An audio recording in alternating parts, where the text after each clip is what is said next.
Tenemos cada mes abiertos en la comunidad de Laboratoria Plus y nos encanta, siempre salimos inspiradas y aprendemos un montón. Y hoy, de hecho, vamos a hablar de un tema que es fundamental a nuestras carreras. Creo que no siempre se ha visto así, muchas veces se ha visto como, un tema es mi salud y mi salud mental y otro tema es mi profesión y mi vida profesional. Y la verdad que son dos cosas que están muy, muy, muy ligadas, ¿no? La una es parte de la otra, de alguna manera. Nuestra salud mental, si está bien, pues contribuye a que nos vaya mejor en nuestras carreras y nuestros trabajos tienen un impacto profundo a la vez en nuestra salud mental. Entonces, por eso nos pareció que era importantísimo traer este espacio y traerles este espacio a todas para conversar en libertad y en confianza hoy. Antes de arrancar, como este es un evento abierto, yo sé que varias nos siguen hace meses y están aquí siempre, pero igual tal vez que hay algunas que llegan por primera vez a un evento de Laboratoria Plus. Y no quería dejar de contarles un poquito qué somos y qué hacemos. Somos una organización que surge desde Laboratoria, que tal vez muchas ya conocían, que viene trabajando hace ya 10 años para impulsar que más mujeres entremos al rubro tech. Laboratoria Plus surge el año pasado, o sea que es una organización mucho más nueva y digamos hermana de Laboratoria, para que con una siguiente misión importante y grande de que más mujeres en América Latina lleguemos a roles de liderazgo en tech, pero también más allá, de hecho en todas las industrias. ¿Qué somos? Somos una comunidad de mujeres creciendo a roles de liderazgo, mujeres que ya no estamos tanto en roles junior, ya hemos avanzado unos años, todavía no estamos tanto en un rol super senior, estamos justo en el medio, en esa parte de la carrera que a veces se pone difícil, pero es tan linda también.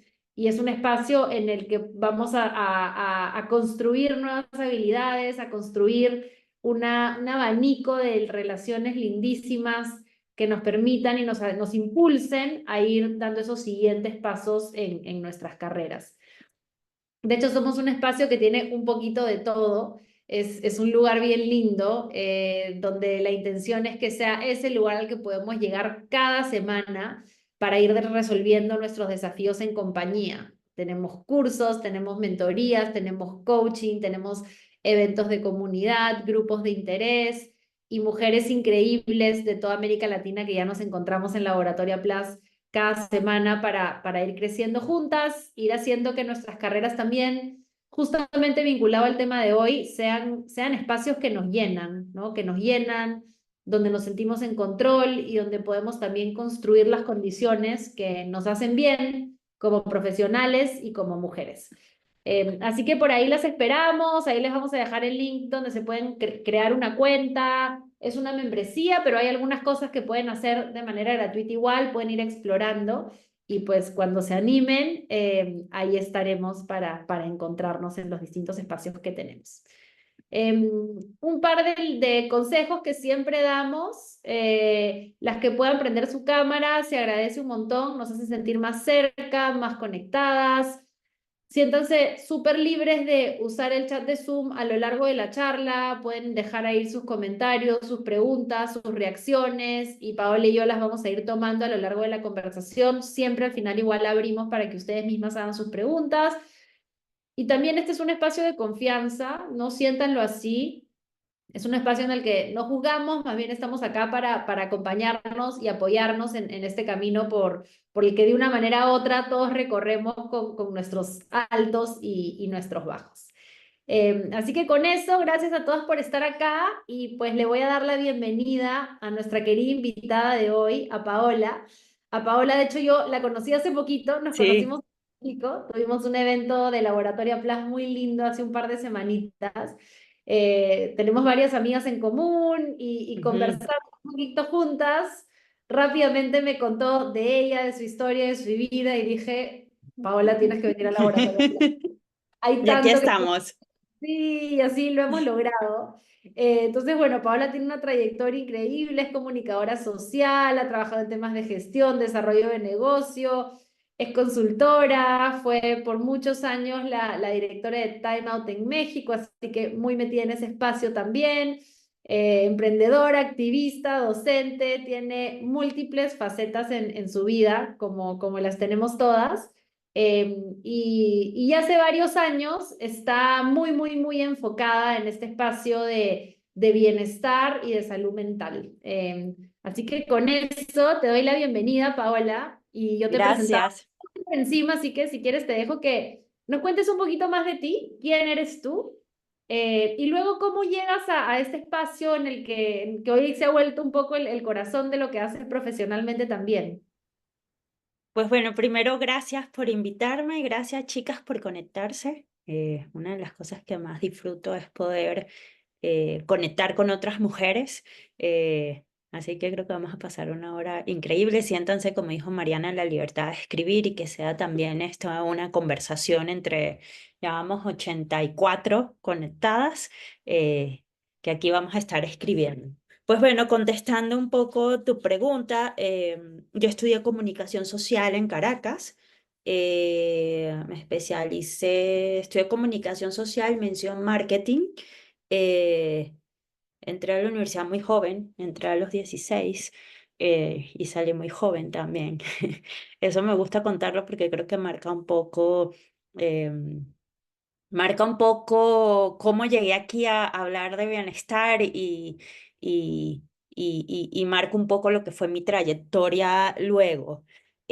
Una vez que salí de la universidad, entré a trabajar en un grupo editorial muy grande, el tercero de la región, en una posición importante, y me fui a estudiar finanzas. Mi jefe en ese momento me dio un gran regalo que siempre le estaré agradecida, además de ser un gran mentor. Lo primero que me dijo fue: increíble, estudiaste comunicación, pero bueno, en realidad no vas a escribir mucho, vas a ver más el negocio. Entonces, chica, hay que estudiar finanzas. Entonces, fui a hacer una breve pasada por el mundo de las finanzas para entender a grosso modo cómo funcionaban.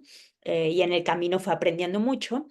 Em, Digo, este no es el espacio como para hablar de eso, pero bueno, saben, la situación política, social y económica en Venezuela se puso un poco compleja.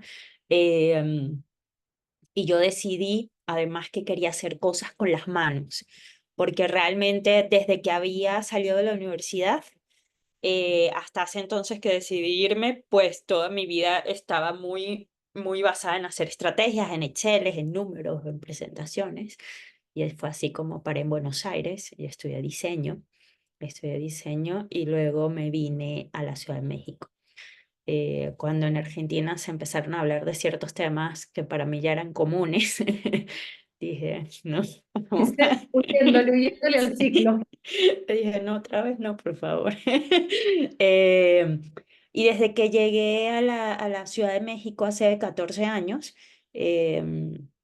retomé como un poco mi contacto con el mundo editorial, que era lo que más me gustaba hacer. Digo, el tema del diseño ha estado presente en mi vida de forma importante. De hecho, tengo un proyecto de diseño que se llama Colectivo Diseño Mexicano, y tengo un libro de diseño, mi libro sobre diseño de modas.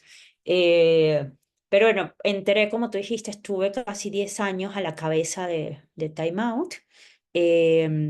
Y desde hace, estando todavía en Time Out, empecé a emprender un poco en temas de bienestar, a adentrarme en temas de bienestar. Creo que muchos de los emprendimientos nacen de necesidades personales. Digo, este tema de colectivo diseño mexicano nació de una necesidad personal de impulsar la creación y lo que se estaba haciendo en México, que me parecía en el momento que yo llegué bastante interesante.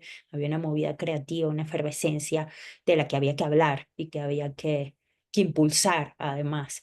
Eh, el tema de bienestar y salud mental nace de una necesidad personal y de una búsqueda personal. Después de que yo fui mamá, me diagnosticaron depresión postparto. En aquel momento, pues, digo, más bien después de un viaje de ya 7 años prácticamente, he entendido que posiblemente esa depresión no necesariamente tenía que venir del parto, no era una depresión postparto, sino que estaba ligada a otras cosas, ¿no? Eh, y mucho tenía que ver con mi estilo, eh, con mi estilo de vida hacia el trabajo principalmente, eh, y a ciertas autoexigencias, y por eso les decía que era importante aclarar el hecho de que siento que es parte de esta historia del que yo haya entrado tan pequeña a la universidad, de que cuando salí, pues me recluta esta empresa, era la ejecutiva más joven en una posición como esa, que había tenido la empresa en toda su historia, una empresa de muchísimos años. Eh, entonces, como que eso de alguna forma pone una carga, ¿no? Y uno empieza a creerse muchas cosas y autoexigirse muchas cosas. No solo era, bueno, la ejecutiva más joven, eh, me había ganado a los 26 años un premio de la Asociación Mundial de Prensa, que me acuerdo igual. Y esto lo digo porque abona mucho a ese estado de salud y a esas creencias, ¿no? Cuando yo me acuerdo que cuando llegó de la Asociación Mundial de Prensa el email diciendo que habíamos ganado y se lo mando a mi jefe me dice, en todos los años que tiene esta compañía, nosotros jamás habíamos ganado, tenemos premios nacionales de periodismo, no tenemos un premio de la Asociación Mundial de Prensa. Entonces eso hace que al final uno empiece a creerse muchas cosas, ¿no? Es decir, bueno, tengo que dar más, ya hice esto, quiero más. No solo soy la más joven, ahora tengo el premio, ahora quiero esto, y ahora quiero esto, y ahora quiero esto. ¿A costa de qué? Eh, y, y bueno, empecé a emprender en temas de bienestar, inicialmente en temas con hacer eventos desde 2019, eventos para mujeres, porque además nosotras no solo nos hemos llevado de la peor parte de la historia muchas cosas, en la salud mental también. Y hay un gran tema de salud mental ligado al género. Nosotras somos más propensas a desarrollar ciertos trastornos. eh, y mucho tiene que ver con la narrativa social, ¿no? Y con lo que nos han dicho y con los que nos hemos creído. Porque no solo nos los han dicho, sino que nos los hemos creído. Y también hay grandes paradigmas en torno al género y la salud mental, porque si bien somos las más propensas eh, a padecer trastornos de ansiedad, trastornos de depresión, eh, hay una gran contradicción porque los hombres son los que más se suicidan, por ejemplo. Entonces, cuando yo hablo de los temas de salud mental, me gusta incluir a los chicos y decirles, oigan, y cuando hablo de los temas de género y, y de feminismo, digo, esta lucha en la que estamos nosotras no es solo por nosotras, es también por ustedes. Porque si bien en países como México la narrativa machista eh, mata a 11 mujeres al día, en el mundo, 78% de las personas que se quitan la vida son hombres. En México es el 81% y una persona se quita la vida cada 40 segundos. Entonces es un montón. Y cuando empiezas a escudriñar en las cifras las razones por las cuales los hombres se quitan la vida, pues tienen que ver mucho con esta misma narrativa. Em, con lo que nos han dicho y nos hemos creído. Entonces, desde 2019 empecé a hablar abiertamente de mi depresión, de en ese momento mi depresión postparto, y a levantar la mano y a decir por qué nadie hablaba de esto, y por qué no había cifras, por ejemplo, en el caso de México, por qué no había cifras. El resto de Latinoamérica no es muy diferente, esa es la verdad. Eh, e incluso a tocar las puertas desde lo legislativo, decir, oye, es que si no tienes cifras y no tienes un panorama, cómo puedes crear política pública, por ejemplo, para atender la depresión, cuando la ONU te está diciendo que es posible que 6 de cada 10 mujeres en el mundo sufran de depresión postparto, ¿no? Lo cual es un montón. Y eso, sí. 6 de cada 10, Sí, altísimo. de 6 de cada 10 mujeres latinas y en Estados Unidos es una cifra que más o menos, la realidad es que como este tema es un tabú, Sí. justamente por la misma narrativa social, porque te dicen, bueno, pero ¿cómo vas a estar triste si te acabas de realizar en la vida, acabas de ser madre? Es que seguro tienes las hormonas alborotadas. Yo me acuerdo que cuando me decían eso, yo digo, no, claro, ¿cómo no voy a tener las hormonas alborotadas? O sea, gesté dentro de mi cuerpo, Todo dentro de mí, luego salir. se formó otra persona, no solo tengo las hormonas alborotadas, tengo muchas cosas alborotadas, ¿no? Pero bueno, la realidad es que es un tema que va mucho más allá de eso, ¿no? El tema físico, el tema biológico, químico, hay niveles hormonales que no vuelven a ser iguales hasta 2 años después, ¿no? De que nació el bebé o la bebé.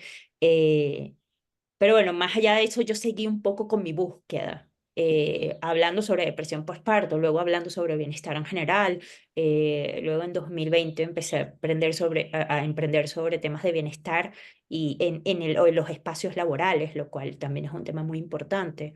En el caso de México, México es el país con mayor índice de estrés laboral del mundo, por encima de Estados Unidos y China. El 75% de la masa trabajadora mexicana sufre de estrés laboral. Estamos hablando del 75% de una población de 60 millones de personas económicamente activas. Es una barbaridad. Muchísimo. El resto de Latinoamérica no es muy diferente. Entonces, o sea, y hay cifras en cuanto a salud mental en el mundo en los últimos 3 4 años que son muy alarmantes. Em, y el año pasado, pues, llegué a un diagnóstico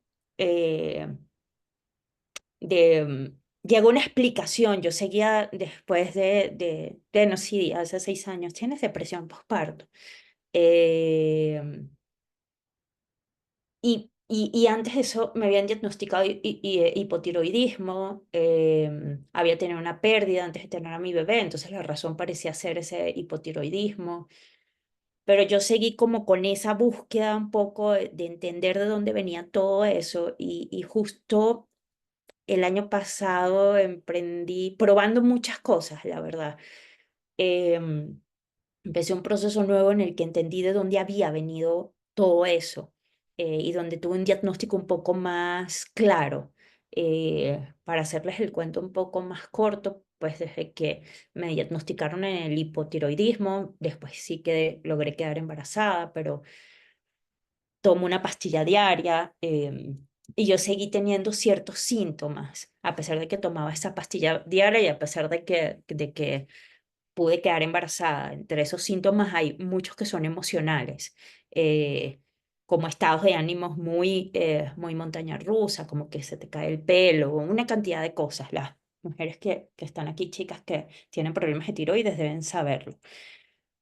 Pero siempre a mí me quedó la idea de que tenía que haber algo más, algo más. Em, digo, a finales de 2022 empecé como otro proceso como para entender ciertas cosas, mucho en esta búsqueda, viendo diferentes especialistas, hasta que el año pasado caigo con un especialista, me hago muchos exámenes, paso como un mes haciendo exámenes, empiezo a hacer un poco una bitácora de los últimos 15 años de mi salud, de los hitos importantes en mi salud, y, y ahí entiendo que muchos de esos problemas de tiroides y de otros problemas de salud venían de una crisis de estrés y de un desgaste de mi glándula suprarrenal, que es la que produce el cortisol, que es la hormona del estrés, y de unos picos sostenidos muy altos de cortisol en mi cuerpo. Eh, y fue un poco cuando me cayó el 20, como dicen en México, después de 3 meses de reflexión, porque yo me acuerdo que cuando me dieron el diagnóstico, me dijeron, bueno, tienes una enfermedad autoinmune, o sea, sí, sí tienes una enfermedad de tiroides, pero tienes una enfermedad autoinmune, pero tienes burnout en el cuerpo porque tu glándula suprarrenal eh, ha trabajado mucho y ha producido mucho cortisol. Pero además tienes esto, esto y esto. Yo me acuerdo que yo le preguntaba, yo pude haber evitado, y mi médico me dice, y todo esto se generó por un proceso de estrés continuo. Yo me acuerdo que yo le dije, ¿pude haber evitado esto? Sí, sí pudiste haber evitado esto, ¿no?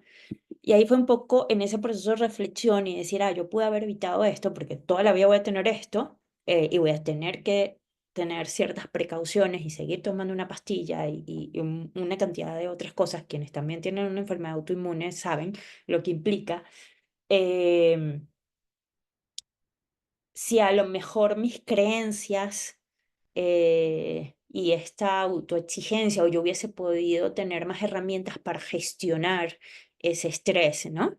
Eh, y ahí decidí un poco empezar a hablar de bienestar, ya no como hablaba antes, desde todas estas cifras que le di, el 75% de la masa trabajadora sufre estrés según la OMS, el estrés y el burnout, según la Organización Mundial de la Salud, es una enfermedad altamente incapacitante, sino desde mi historia personal. Eh, cosa que lo hace mucho más poderoso. Sí, Mucho más eh, poderoso, porque al final no es solo esa data ahí que uno la ve y la escucha todo el tiempo, pero no tiene una historia detrás, no te impacta de la misma manera, ¿no? Entonces, muchas gracias, Pau, por compartir un poquito tu camino. Y de hecho, una de mis primeras preguntas eh, era tratar de entender contigo y tal vez tu historia y todo lo que has aprendido de este camino. ¿Dónde, o sea, dónde está la diferencia entre tal vez, oye, cansancio, disconformidad, de repente un poco de tristeza, porque objetivamente pasó algo y son emociones de la vida y del día a sí, día, ¿no? claro. Y ya algo donde digamos, uy, no, realmente siento que mi salud mental está sufriendo, que esto ya requiere un accionar, esto ya requiere que pueda conversar con un profesional o que tome acciones más profundas. ¿Cómo sientes que podemos em, tratar de que eso que tú cuentas, ¿no? Que fueron tantos años de un estrés continuo que eventualmente pagamos las consecuencias de otro Ujú. lado? Mirando atrás, tal vez tú si dices en tu propio camino, ¿cuándo debí poner pausa y empezar a cambiar las cosas y entender, ¿no? ¿Qué nos aconsejas? Yo, bueno, en mi caso, cuando empecé cuando acepté tener ayuda, voy a decirlo así, cuando acepté tener ayuda, fue cuando mis ataques de pánico se hicieron mucho más frecuentes y una noche mi esposo se dio cuenta. Ahora, ¿cuándo debí haberlo hecho? Cuando empecé a tener ataques de pánico, creería. Eh, Explícame un poquito más de eso para entender. O sea, ¿empezaste a tener ataques de pánico en qué contexto? Empecé a ¿Y tener ataques de pánico que tenían que qué ver te llevó a con, no compartirlo? Claro, a quedártelo tú para claro, ti. con temas laborales. Generalmente como que digo, y esto lo cuento y siempre quiero ser como muy responsable diciéndolo, yo no soy profesional de la salud mental, yo soy una paciente. Y además las cosas, este tipo de cosas se manifiestan de diferentes formas porque todas y todos somos diferentes. Pero bueno, mis ataques de pánico suelen ser en la noche, o solían ser en la noche, pero tengo muchos años que no tengo un ataque de pánico. Y generalmente solía despertarme pensando en cosas catastróficas a futuro. Entonces, creo que muchas deben haber pasado por eso. Eh, Muy al inicio empezaba yo parándome pensando en cosas que no había hecho y que tenía que hacer y en preocupaciones. Recuerdo que el primer ataque fue Que estando yo en...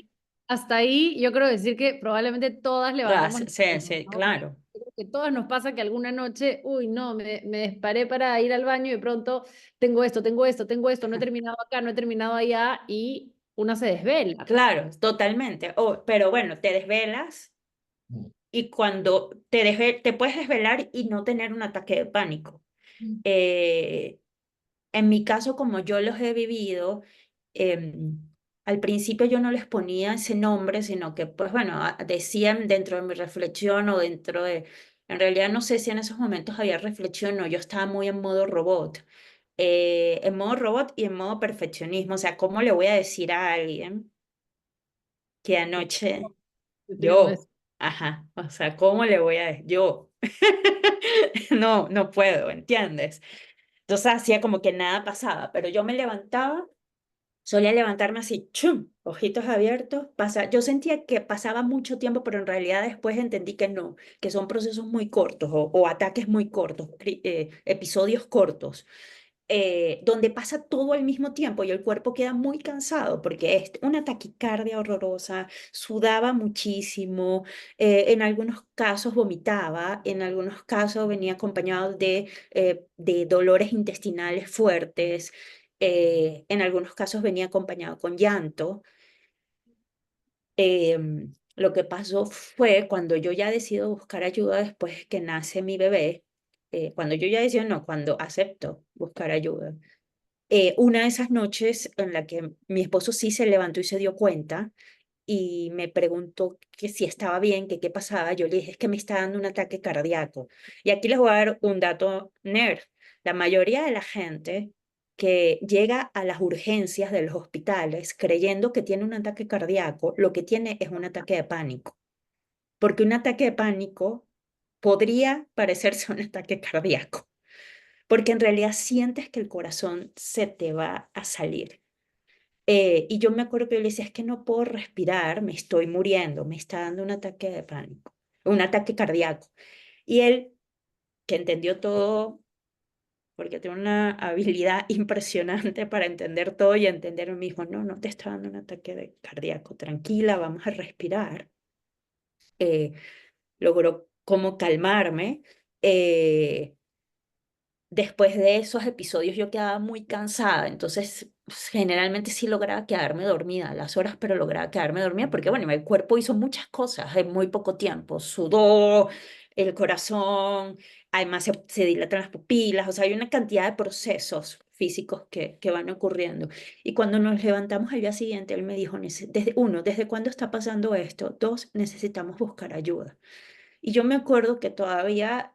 em, mi mente de superioridad de supermujer, yo todo lo puedo, yo le dije, pero ¿cómo? Yo no puedo ir a terapia, yo tengo un bebé y tengo que trabajar. Y me dijo, ¿eso qué? Me dijo, o sea, sí me acuerdo, ahora me río, pero me acuerdo, me dijo, ¿eso qué? O sea, yo le decía, es que yo no tengo tiempo. Me dijo, vas a tener tiempo. O sea, el trabajo me dijo, no me importa. Y el bebé yo me encargo. O sea, pero vas a tener tiempo. Eh, y así empecé, digo, he probado muchas cosas, también porque creo que es mi propia personalidad. Eh, a mí me gusta, y hay muchas visiones, hay muchas corrientes, hay muchas herramientas. Yo siempre digo, prueba aquello que sepas que no te va a hacer daño y que te haga sentido, ¿entiendes? Hay cosas que he probado y no me han hecho sentido y la por una vez, ah, todo bien, tú sigue con yo. No, no, no, o sea, como que no me resonó, ¿no? Eh, entonces empecé un proceso clínico en ese momento. em, Luego empecé integrando otras herramientas, muchas herramientas de respiración.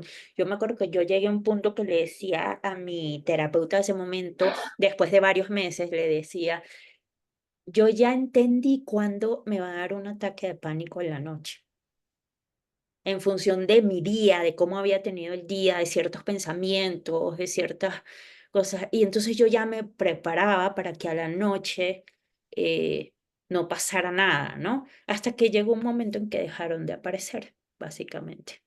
Eh, Y ahí que sí, o sea, en este momento seguías en tu trabajo anterior, o sea, sí, sí, era sí, claramente sí. tu estrés laboral que te estaba generando esta situación. Sí, y yo, más que mi estrés laboral, las creencias que generaban ese estrés, porque, o sea, hoy en día ya después de un camino de tantos años de mi propia curiosidad por querer entender y de leer de todo lo que se me atraviesa en el camino y como les digo, rescato cosas, unas me hacen sentido, otras no tanto. Sí hay información que habla eh, de cómo las creencias pueden, las creencias prolongadas que generan ciertos tipos de pensamiento, pueden generar episodios de ansiedad y estrés. Y desecharse de una creencia es muy complicado, pero no es imposible. Y hay una cantidad de herramientas que pueden ayudar a eso. Entonces yo un poco también lo que fui fue aprenderme a conocer, eh, que creo que ese es el principio de todo. O sea, eso que le dije, bueno, yo ya sé cuándo va a venir un ataque de pánico. Habla de un proceso ya de autoconocimiento, de entender cómo funciona mi mente y a qué caminos me lleva, ¿no? Eh, y de tener conversaciones con ella, o sea, de tener, decirle ya, o sea, sí, pero no, pero no se va a acabar el mundo, Hablando o sola, sea, ¿no? cálmate, ajá. Y meditar es un poco eso, o sea, también ha habido como muchos como estereotipos en torno a ciertas cosas, ya ni siquiera tabús, estereotipos porque nos encanta estereotipar. La gente cree que, bueno, que para meditar, pues necesitas a lo mejor un espacio callado o estar o ser un monje en las Himalayas, ¿no? Y estar ahí.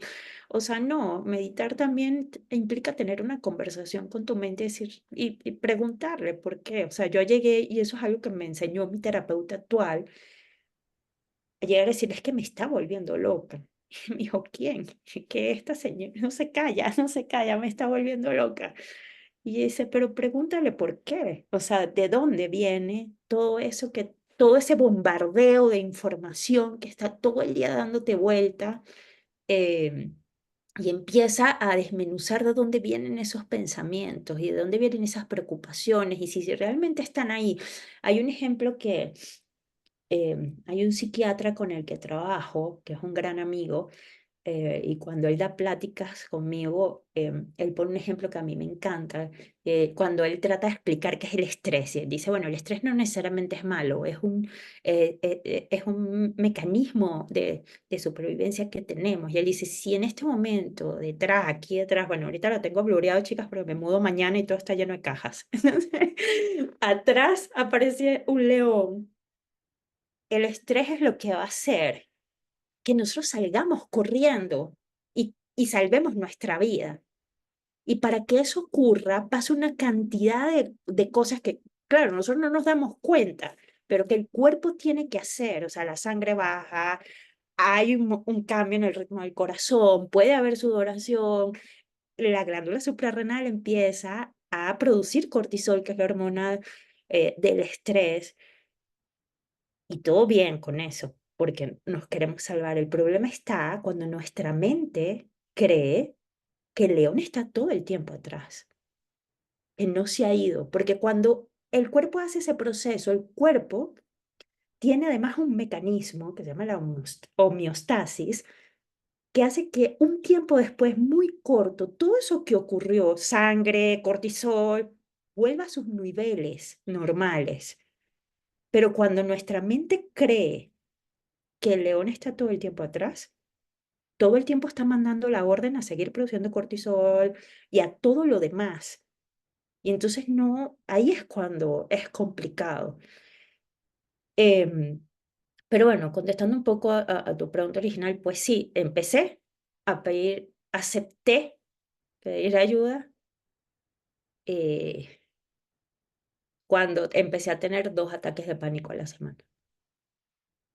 Uy, sí, no, o sea, creo que qué importante esto que dices del autoconocimiento, ¿no? De estar en sintonía con nosotras mismas para no tener que llegar a eso, ¿no? Para antes también derribar esas barreras que a veces no solamente nos causan el estrés, pero luego también nos previenen de pedir ayuda, porque son estas mismas creencias que te limitan, ¿no? De pensar Ujú. que si pido ayuda, ¿qué quiere decir? Que no soy suficientemente fuerte.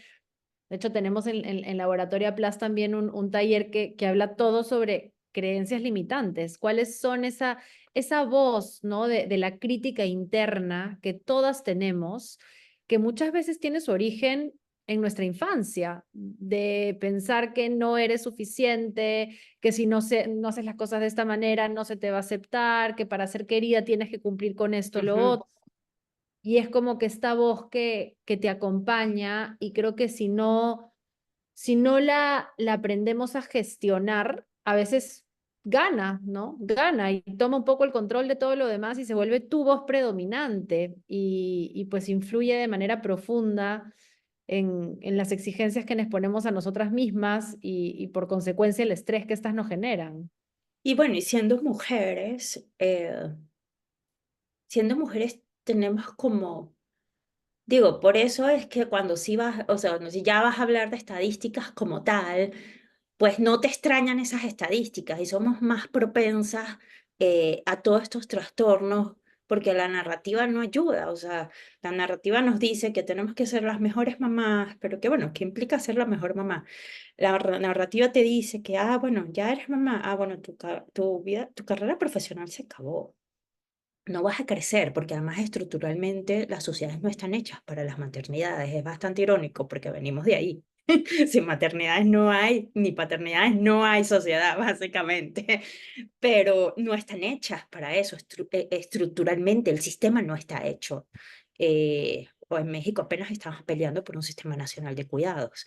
En el resto de Latinoamérica, repito, no es muy diferente. Hay casos aislados donde hay apoyos para las madres y todo un sistema. Chile, por ejemplo, es uno que está inaugurando, Uruguay, pero son casos muy aislados, ¿no? Pero además tenemos que ser las mejores profesionales, ¿no? Y entonces nos empezamos a sentir culpables, porque entonces ni soy la mejor madre ni soy la mejor profesional. Yo hay un pensamiento recurrente que recuerdo mucho de esas épocas que decía, es que el negocio se va a caer porque ahora yo soy madre. O soy la peor madre del mundo que dejé a mi hijo a los 13 meses en una guardería. Y entonces lloraba todo el tiempo por los rincones. Em, o, bueno, los estereotipos de belleza, ¿no? Tienes que ser 90 60 90 entonces, y si no lo eres, pues, y todo eso genera una afectación a la salud mental, el problema es que nosotros no los hemos creído, pero cuando tú empiezas por eso siento que es tan importante. Hace poco escribí un artículo, hace como 2, 3 semanas, que justo hablaba, creo que la principal herramienta de bienestar es cuestionarnos. Cuando tú empiezas a cuestionar todo, empiezas a liberarte de esas creencias. Cuando empiezas a decir, bueno, pero ¿quién dijo que 90 60 90 era esto? ¿Quién Sí, dijo que tengo que estar 24/7 para ser la mejor profesional? O sea, ¿de dónde vino eso? Y la realidad es que si empiezas a ahondar y a excavar hondo, no vas a conseguir una respuesta. Yo he hecho la prueba con gente que le he dicho, a ver, que me han dicho, bueno, pero ¿por qué tu hijo se viste así? Porque él quiere, o sea, él decidió vestirse así. Es que ese color es de niña. Y le pregunto, ¿y de qué? ¿Quién dijo que ese color es de niña? Y se quedan así. Bueno, ¿de dónde salió? ¿De sí, dónde sale que las mamás, que las mujeres tenemos que cumplir ciertos roles y los hombres otros? ¿De dónde salió que el hombre es el sexo fuerte y la mujer el débil? Pero ¿saben lo que sí les digo cuando no me saben contestar? Por seguir fomentando eso, es que los hombres no se diagnostican con depresión y van y se suicidan. Porque tú les has dicho que son los fuertes, porque tú les has dicho que los niños no lloran. No sabes de dónde, quién dijo eso, pero yo sí te voy a decir qué es lo que ha ocasionado eso. Que sí, el 78% de las personas que se quitan la vida en el mundo sean hombres. Y eso es muy cruel, porque sí, no tienen derecho a hablar, no tienen derecho a decir que se sienten mal. Y por eso no son diagnosticados, van y se quitan la vida. sí. Sí, yo Oh. sí pienso que la vida adulta en realidad es un camino de construcción, ¿no? O sea, de construir todo lo que se ha construido en esta sociedad en la que hemos crecido, ¿no? Con tantos mensajes que nos han llegado por todas partes. Y me encanta lo que dices. Yo creo que ser mujeres cuestionadoras es muy importante, ¿no? Y cuestionadoras desde un buen lugar, ¿no? Eso no quiere decir, cuestionadora no necesariamente lo mismo es, no es lo mismo a Ujú. conflictiva o lo que tú quieras. A veces nos alejamos de cuestionar por ese miedo al conflicto, pero en realidad hay que cuestionarlo casi que todo, porque hay Y en ese camino, perdón, habrá cosas que cuestiones y te sigan pareciendo que, está bien como no las dijeron y está bien. Sí, sí. Sí, sí, sí, sí. Y de hecho, tomando un poco de ahí, yo creo que en este camino de cuestionar también es importante pensar qué estamos haciendo nosotras para ayudarnos, ¿no? Y quería hablar un poquito de cómo sientes que saliste de ahí. ¿Qué hábitos te llevaron? Así si piensas en la Paola de hace 6 años, ¿a dónde estás hoy? ¿Qué fueron esos hábitos que fuiste construyendo? Por supuesto que pedir ayuda, creo que ya lo comentaste, ha sido tal vez el pilar central, ¿no? Tomar Ujú. conciencia. Pero yo creo que en estas cosas uno de los desafíos más grandes es pasar de la intención a la realidad, ¿no? Y yo creo que en intención todas queremos estar mejor, ¿no? Todas las que hemos pasado por algún momento como el que tú describes, queremos algo mejor para nosotras, pero a veces hay una brecha en, ya, ¿y qué me va a llevar ahí? Quería ver si nos puedes contar un poquito más de eso. Yo lo primero ha sido, bueno, claramente tener acompañamiento, y por ahí lo decía alguien en el chat, un acompañamiento integral. Eh, yo creo desde que entendí eso, que eso ha sido más recientemente, creo que me he sentido mejor conmigo misma, y mejor en general en términos de salud. Entender que no es solo el endocrino, como decía alguien, sino que hay una cantidad de otras cosas alrededor. Es la terapia, vuelvo y digo, bajo la corriente que consideren, y que les funcione y que les sirva, pero también es la nutrición y tener una visión de la nutrición em, diferente y no, digamos, pesocentrista, sino entender que hay cosas que incluso que nosotros comemos que pueden, pues sí, que ayudan o no ayudar a nuestro cerebro a hacer su trabajo. Y que más que pensar en que estoy comiendo por calorías, más o menos, sino para que mi cuerpo y mi mente y mi cerebro funcione mejor. Entonces, llegar a eso ha sido como bastante interesante. Hay Es cosas que a que mí me han... suena tan simple y claro, somos parte de una sociedad que ha tenido tal obsesión con el cuerpo de la mujer y cómo se tiene que ver, que la comida se vuelve casi que eh, castigo, pasión, ¿no? En lugar de entender que es la manera de nutrir nuestro cuerpo, un cuerpo que tenemos que amar por lo que es, porque nos permite ser en el mundo. Y me hace pensar también lo que dices en esta mirada de la medicina la medicina convencional, en esta sobreespecialización donde se pierde la mirada del todo, ¿no? Totalmente. Tu mente y tu cuerpo, no, no es que sean dos universos aparte, o sea, está todo intrínsecamente ligado. Y esto yo creo que en la medicina más convencional se ha perdido en nuestro detrimento y tenemos que recuperarlo de alguna manera. Sí, yo encontré, digo, y no es que dejaré para muchas cosas, sigo yendo, o sea, para mi vista, a médicos tradicionales, al ginecólogo, pero en realidad he encontrado en la medicina funcional algo que, o sea, que me ha hecho sentir mejor, porque justamente desde el momento en que entré con en un proceso con un endocrino funcional y a la vez él se comunicó con un nutriólogo funcional también, y hablaron entre sí y además se arma esta triadas terapeuta, nutriólogo, endocrino funcional, y que los tres están viendo el todo, ¿no? Eh, yo he tenido mejores resultados, esa es la verdad. Eh, pero bueno, hábitos del día a día, más allá de pedir ayuda y de ver la nutrición como un eje importante y no pensando en voy a subir, voy a bajar. Les voy a decir así una cosa que a mí me parece increíble. Hay alimentos que nosotros comemos, y esto no quiere decir, porque así me lo ha dicho Abraham, lo que te vayan a hacer más inteligentes, que básicamente hacen que el proceso que hacen nuestras neuronas, la sinapsis, para que nuestro cuerpo funcione y todo y se manden las señales que se deben de mandar, sea más eficiente. Y hay alimentos que hacen que ese proceso no sea eficiente, no tan eficiente. Entonces, y yo no lo veo, yo hoy en día lo digo, es que no, yo no hago un sacrificio. En el momento en que tú te empiezas a sentir mejor emocionalmente y por ende físicamente, ya no es un sacrificio. Entonces, bueno, hábitos importantes que creo que han hecho mucho la diferencia. Les dije al inicio que yo, cuando empezaron los ataques, me paraba así a las... Se me olvida una cosa horrible, pero la voy a contar que yo hacía antes de que existiera WhatsApp. Yo me automandaba mails a las 3 4 de la mañana. Entonces, cuando yo me levantaba y llegaba y prendía mi computadora, yo tenía 10 mails míos que yo misma me había mandado en la madrugada. Y todos empezaban con urgente, dos puntos, llamar a fulanito, ese era el título. Urgente, mandar tal cosa. Cuando salió WhatsApp, yo me mandaba los mails y me mandaba mensajitos. Ay, Entonces, no.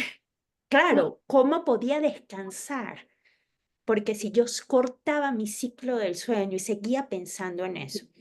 Entonces, un hábito que me enseñó mi actual terapeuta, que ha sido maravilloso, Yo todos los domingos, eh, además yo siempre ando con el tema de que el tiempo no me alcanzaba, entonces me ha servido para dos cosas, para ahorrar tiempo y para poder dormir mejor. Em, los domingos hago una lista de todas mis cosas de la semana, de todo, tanto personales como profesionales. Generalmente al inicio las hacía solo profesionales, pero personales también. Y un día antes, esa es mi lista grande. Un día antes, en las noches, cuando yo ya voy a cerrar mi compu, yo voy a mi lista grande y saco de eso qué voy a hacer mañana en un post-it más chiquitito. Eso que ha hecho que mi mente entienda que a mí ya no se me va a olvidar, que yo ya lo dejé por sentado en algún lugar y que yo lo voy a ver. Entonces ya yo no me tengo, a ver, es programación neurolingüística, o sea, no es una cosa muy compleja. Mi mente ha ido entendiendo que yo ya no me voy a olvidar y que no se me va a olvidar, porque ahí está. Yo ya lo plasmé en un papel. Em, Otra cosa que me ha servido mucho es todas las noches tomo por lo menos, y lo pueden hacer en cualquier momento, mientras se estén bañando, en el baño, lo que sea, en un momento en que estén en solitario y me pregunto cómo me sentí hoy y hacer como un poco ese escaneo de esos hitos emocionales. A ver, bueno, hoy, no sé, me molesté muchísimo en una reunión que tuve con un cliente porque alguien dijo tal y tal y empezar a escanear bien por qué vino esa molestia. La gran mayoría de las veces, se lo prometo, cuando lleguen al fondo, fondo, van a decir, ay, esto es una tontería. O sea, No, realmente implicada, porque además no es que, y no me, o sea, por favor, saben que es así, si no escriban en el chat. Cuando te molestas por algo, no es que te molestaste 15 minutos y se pasó. Es lo más probable es que pases todo el día. Pero ¿por qué? Pero no sé qué, pero dándole vueltas, así 3 horas de energía perdida, dándole vueltas, y a lo mejor estás haciendo otra cosa, pero está la cosita allí dándole vueltas. Cuando haces este ejercicio de desmenuzar y te das cuenta que realmente fue una tontería para que estuvieses 3, 4 horas dándole vuelta, tu cabeza otra vez se programa y a la siguiente situación similar lo va a pasar de largo. sí, totalmente. Sabes que yo me hace pensar, yo me hago mucho la pregunta como, ¿vale la pena que me moleste por esto? Y de Ajá. verdad, 99% de las veces la respuesta es, claro que no, no vale Claro la que pena. no, no vale la Después yo pena. pago las consecuencias. Pero lo Yo mismo pago. con los sentimientos positivos que sentir. Si en tu escaneo de la noche, ¿cómo me sentí hoy? Me sentí genial. ¿Qué hiciste para que te sentiste? Porque vi a mi amiga que tenía no sé cuánto que no la veía, porque fui con mi hijo al cine. Ok, podemos repetir más de esas experiencias. Para que al final del día el escaneo así. Me encantó ver a mi amiga, me encantó darme un paseo de 10 minutos. Otra cosa que me ha funcionado eh, como herramienta, que eso además lo empecé a aplicar a raíz del diagnóstico del año pasado. A mí me costaba mucho meditar y, y porque además tenía también esta creencia, decía, bueno, no necesitas estar a solas o necesitas como llevar tu mente a otro lugar y a veces decía, no, necesito, puedo tener una conversación conmigo misma, ¿no? Básicamente. Pero sí, también necesito estar un poco en silencio. Y esta ciudad es muy ruidosa, las que dijeron que viven en la Ciudad de México lo saben. Eh, Y entonces desde el año pasado, después que me diagnosticaron, que me dijeron que tenía el cortisol muy alto, a pesar de que emocionalmente no me sentía estresada, mi cuerpo sí estaba estresado, em, dije, bueno, me voy a empezar a parar más temprano, en un horario en que no haya ni un ruido. Pero la realidad es, siendo sincera conmigo, que si yo pongo el despertador mañana 1 hora antes, me va a costar muchísimo. Entonces empecé todas las semanas a quitarme 10 minutos al despertador hasta que llegué a la hora que yo quería levantarme, que era 1 hora antes. ¿Qué hago en esa hora de silencio absoluto y donde todavía está oscuro? Eh, lo primero que hago es meditar 10 minutos, 15 minutos, que pueden ser una conversación conmigo misma. Leo cualquier cosa, porque una de las cosas que también me di cuenta en este camino de reflexión, que una de las cosas que a mí más me gustaba hacer desde que era adolescente era leer y dejé de hacerlo cuando empecé a trabajar. Entonces leo cualquier cosa que no tenga que ver con mi trabajo, novelas, que es lo que más me gusta, ficción. eh, Me preparo un té o un café y ya empiezo mi día en otro mood, porque antes empezaba ¡el corre. colegio! ¡El lunch! ¡Vamos a llegar tarde! O sea, ahora empiezo mi día 10 minutos antes de que tenga que parar a Teo para ir al colegio, pongo la mesa para que él desayune y ya, Teo, nos vamos al cole. Levántate. Pero ya tuve una hora para mí, que es solo mía.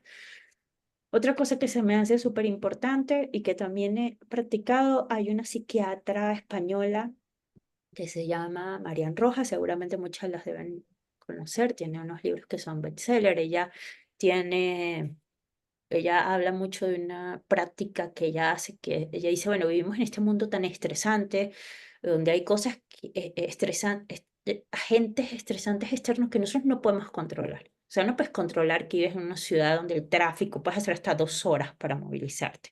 Eso no está fuera de tu control, ¿no? Eh, ¿Cómo hacemos para nivelar? O sea, si tú meditas, lo que sea, vas a terapia, pero hay cosas que no vas a poder. Entonces dice, bueno, produce más oxitocina, que es la hormona del amor, y eso es gratis. Entonces dice, abraza algo o a alguien que quieras, o a tu mascota o una persona, y cuenta hasta 8 y vas a empezar a producir oxitocina. Entonces produzcan más oxitocina, tengan relaciones de calidad, abracen a esa gente que ella les llama a las personas vitamina, esa gente que te hace producir oxitocina. Y eso se me hace súper bonito. Eh, y es fácil. Es fácil, es gratis. Digo, busquen amigas, amigos, pareja. Yo lo hago con mi perra y sí, digo, ay, sí, la abrazo así, ¿cuánto? 8. Sí. Y creo que eso cambia mucho. Y otra cosa importante es que nosotros tendemos a ver todo lo negativo de la vida. eh, y una práctica, que no les conté, cuando me levanto, lo primero que hago es agradezco 5 cosas, lo que sea. Agradezco que esta noche voy a compartir con ustedes. Agradezco que hoy es el último día de clases aquí, no voy a hacer lunch por 2 meses. Agradezco lo que sea. O sea, siempre hay algo que agradecer. Agradezco que me estoy regalando esta hora para mí. Eso cambia mucho el mood de nuestro día. Agradezcan a personas, agradezcan que las conocí, agradezco que conocí a tal, que voy a ver a tal. Agradezcan que hay algo que en el trabajo que les guste, lo que sea, de verdad. Cambia muchísimo volvemos, estamos reprogramando a la cabeza y haciéndole que deseche todo. Una cosa importante también es dormir bien. Se habla poco de eso, la gente, este amigo Roberto, psiquiatra, él dice, se habla mucho de horas, 7, 8, en realidad cada cerebro es diferente, lo que sí es importante es que más que horas, es que el sueño sea reparador, porque de lo que no se habla es que el trabajo más importante que hace el cerebro lo hace mientras dormimos, y hoy en día sí. Hay muchos estudios que hablan de que enfermedades como el Alzheimer están relacionadas con una mala higiene del sueño, con que el cerebro no pudo hacer ese trabajo de limpieza. Si vieron intensamente, saben de que es así, almacenaje, limpieza, almacenaje, limpieza. Entonces, como que esos creo que pueden ser unos hábitos por los que podemos empezar a hablar también. Es muy liberador. Poder tener relaciones donde podemos decir lo que genuinamente sentimos, ¿no? Sin miedo y sin reparos. Y una más que yo quería complementar que a mí me encantó, se la escuché a este James Clear, el Hola, ¿nos puede empezar, por favor? Ay, perdón, ¿Está para empezar también? No, no. sí, sí, te podemos mutear. Hay Ajá. alguien que está muteada, pero ay, esperemos que ahorita ya se logre. Gracias, Nos decía que, muy ay, ay, amable. ay, no, qué pena. Y no sé cómo encontrarla. ¿Quién es que? Rosa. Rosa, Ah, Rosa, ah. Rosa, Rosa, ya. Tatiana. No. Ya, Rosa, ya creo que ya estamos. No, lo que yo les iba a decir es que hay otro consejo que a mí me encantó, se lo escuché a este señor James Clear, que también recomiendo Mm, mucho su libro y su podcast de hábitos atómicos. Eh, Ajá. Y él dice que también los hábitos, cómo vamos encontrando hábitos que se vuelven parte de nuestra identidad, ¿no? Y cuando tú incorporas algo en quién eres, ya no es una cosa que haces randomly, sino que realmente se empieza a volver parte de ti. Y eso yo siento que se pasa en todo, ¿no? O sea, hoy día todas las que están acá han venido a un espacio para hablar de bienestar, ¿no? De Mm. bienestar, de salud mental. Oye, y si empezamos a cambiar un poquito esta identidad de yo soy alguien que se preocupa por su bienestar. Ya no es que un día me interesó, sino que soy alguien, ¿no? Y te empiezas a consolidar esto como parte de tu identidad. Eres mucho más propensa a, oye, voy a ir a otro espacio, voy a probar otro tipo de terapia, voy a tener esta conversación, porque se vuelve un poco parte de quién eres. Y eso pasa con todo, ¿no? Con el Ujú. deporte. A mí me pasó eso, ¿no? Una lucha por hacer algo de deporte porque sabes que te hace bien. Yo siento que recién logré incorporar el deporte a mi vida cuando yo dije, ¿sabes qué? Yo soy deportista, ya no es que Ujú. un rato, no sé qué, no, es parte de mí, ¿no? Y lo cuido y se siente quién soy, y eso nos ayuda un montón.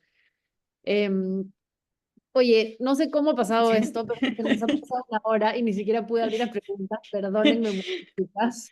Me Pero da abramos, si se pueden quedar, yo me puedo quedar 15 minutos si se pueden quedar, no tengo problema.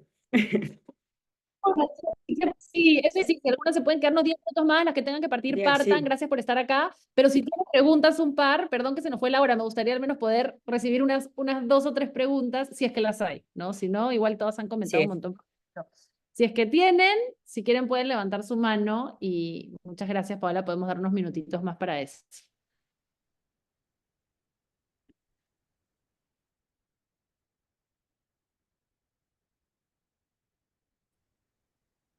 Parece Marian, que no. Marian, Marian. ajá. Hola, hola a todas, muchas gracias. Paola, tengo una duda, o bueno, es una pregunta más bien. De todo lo que has vivido, ¿cuál es una situación en la que hayas identificado que tenías miedo y cómo identificaste que era miedo y qué hiciste al respecto? A ver. Creo que los ataques de pánico me dan mucho miedo. eh, Porque en mi mente me llevaba como a unos lugares muy raros, pues, y de muchos pensamientos raros. Eh, no sé, estoy pensando en una situación fuera de un ataque de pánico que me haya dado miedo. La maternidad al inicio me daba bastante miedo, la verdad, también. Eh, Pero cuando empiezo a reflexionar de dónde venían esos miedos, pues es lo mismo, pues vienen un poco esas creencias, las cosas que realmente me dan miedo vienen mucho de esas creencias, que me han dado miedo, de pensar que no eres la mejor o que no lo estás haciendo bien. Eh, Creo que eso. ¿Y qué he hecho? Pues hoy en día, cuando esos miedos vuelven a aparecer, es lo mismo, vuelvo a escudriñar, o sea, creo que el cuestionar y preguntarte de dónde viene, por qué, si realmente es así, si realmente es tan catastrófico el escenario como te lo está presentando tu mente, eh, y dejar que te sorprenda. Siento también que mucho de esta idea de perfeccionismo tiene que ver con tener el control y cuando tienes el control no es tan divertido. No sé si me explico, porque no dejas que lo que, lo que viene no te va a sorprender, ¿no? Porque ya lo planeaste para que fuese así. Entonces, cuando empiezas a darte cuenta que es divertido, empiezas a soltar el control y empiezas a perder miedo, ¿no? A perder miedo a no tener el control y a eso que viene, ¿no? Me encanta, muchas gracias. Gracias, Marian. Por ahí está Cris. Hola a todas. Paula, una pregunta. Cuando nos contaste de cómo te sentiste, bueno, con estos ataques de pánico, todo lo que te pasó, le pudiste informar a la empresa donde trabajabas de cómo te sentías? ¿Sentiste que te apoyaron en el caso que lo hayas comentado? Ujú. No, no lo comenté. Pero te voy a contar algo, una anécdota que fue una de las razones que también me impulsó a hablar abiertamente de este tema. Eh, pues bueno, yo estaba en Time Out. Time Out es digamos que es una revista muy de vanguardia. Cuando nació en Londres hace 60 años, pues fue una de las primeras revistas en tener una sección gay, por ejemplo, para la comunidad LGBT+. Es muy vanguardista en muchas cosas. Eh, y yo trabajaba con un equipo donde hablábamos abiertamente de muchas cosas, de sexo, de drogas, de orientaciones. O sea, fácilmente podría decir que la mitad del equipo era gay o era de la comunidad LGBT. Em, y a mí me sorprendió mucho cuando una vez trabajaba en oficinas de estas abiertas, donde no hay oficinas cerradas, pues alguien están coordinando una reunión y me preguntan si yo puedo a tal hora y yo digo que no porque iba a terapia, porque tenía terapia y creo que era la primera vez que decía que iba a terapia. Eh, y sentí las miradas inquisidores sobre mí. Y para mí eso fue un choque porque dije, o sea, yo lo que pensé es que, claro, deben estar pensando la loca, o sea, ¿por qué va a terapia? Y unos pocos días después, yo tuve una reunión con alguien fuera de la oficina, alguien del equipo que me acompañó, nos fuimos, me acuerdo, en un taxi, y esta persona empezó a preguntarme que por qué yo iba a terapia. eh, y hacerme preguntas de una forma que yo me sentí un poco incómoda, la verdad. Y le dije, de hecho le dije, me estoy sintiendo incómoda con esta conversación. Pero le dije, pero estoy bien, no te preocupes, voy a terapia porque creo que es importante eh, y porque creo que necesito ir a terapia, pero estoy bien. Pero no, más allá de eso no. Y ahí dije, es que no puede ser que en un ambiente donde hablamos de drogas, de hablamos de sexo, donde la mayoría habla de con quién ligó el fin de semana, de que son lesbianas, que, o sea, que fueron a tal bar, o sea, que yo haya dicho que iba a terapia y todos voltearon a verme así. Dije, no hay que hablar de esto, ¿por qué? Porque sí, ir a terapia debería ser muy importante para la gente.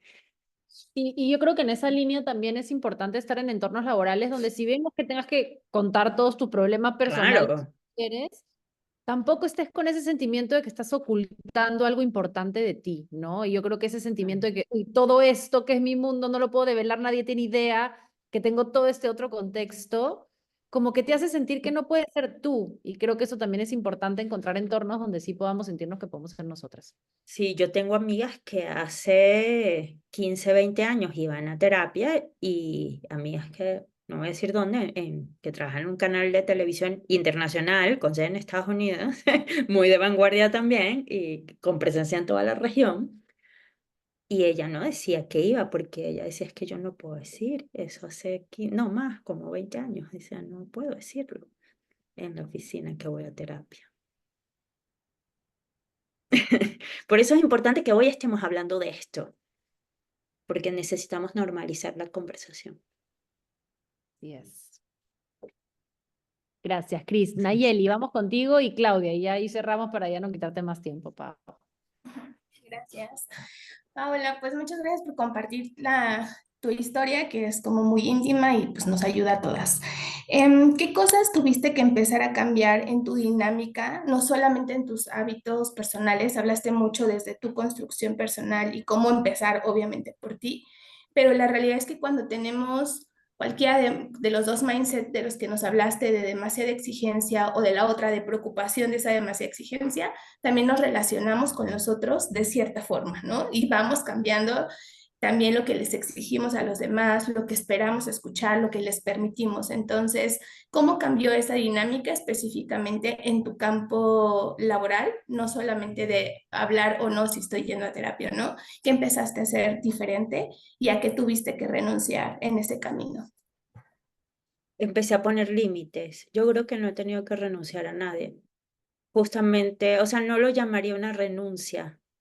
eh, por lo que les decía hace poquito, o sea, yo no creo que sea un sacrificio, yo no creo que esté renunciando a nada, más bien estoy ganando muchas cosas. Y lo que hice fue poner límites. Y pues mis horarios son estos, o sea, no estoy disponible 24/7. No voy a contestar un mail 2 días después de haber dado a luz, por ejemplo, que fue algo que pasó en ese momento. Pero además recibí, Paola ya les va a contestar, acaba de tener un bebé, pero ya les va a contestar. Empecé a poner límites.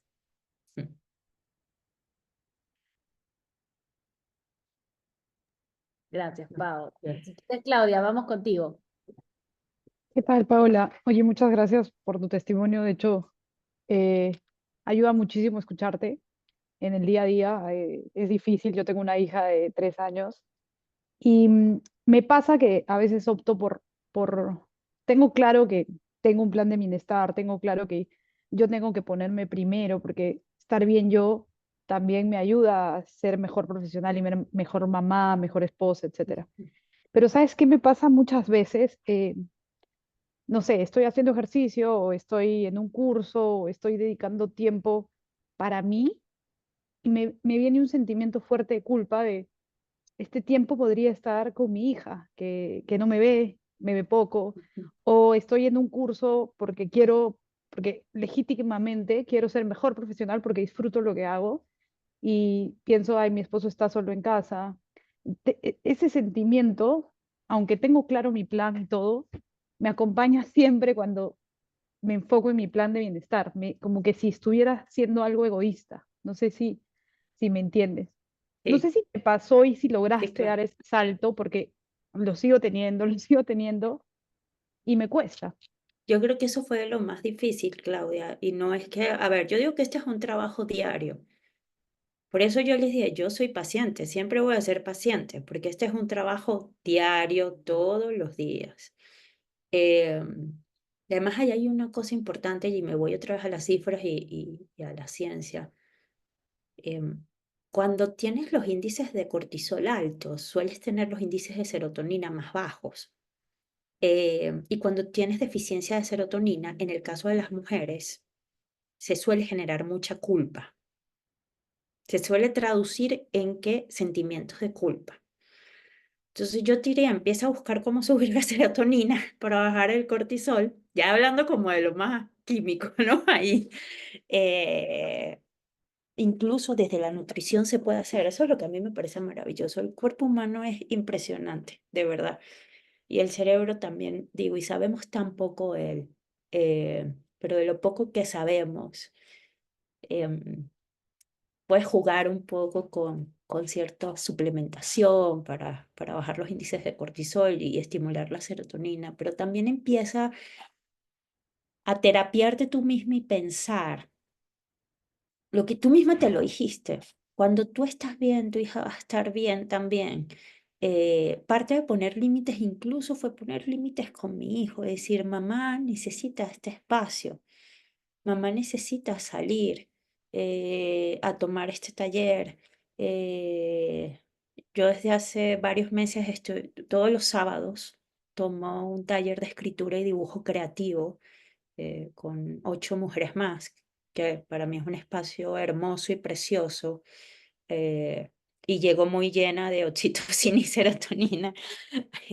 Y creo que mi familia lo agradece, ¿no?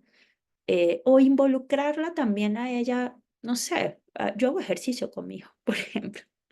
Entonces hacemos ejercicio juntos, él está conmigo. Entonces ya le invito, trato de identificar cuáles son esas situaciones específicas que te generan culpa. ¿Cuál es tu negociable con tu culpa y cuál no? Y en las cuales puedes tener una solución para no sentirte tan culpable. Si la culpa es que vas a hacer ejercicio y en esa hora no estás viendo a tu hija, puedes hacer ejercicio y la integras. Ahora, vas a hacer una cosa que sabes que te hace muy bien. Yo diría que eso no es un negociable y le dices a la culpa, señora, esto no es negociable, pero repítetelo todos los días. Sí, Muchas me gracias. parece Me encantó tu pregunta, Claudia. Yo creo que todas las que, en general todas, pero siento que obviamente con la maternidad llega con particular fuerza la culpa, ¿no? Mm, Porque es oportunidad de tu tiempo siempre.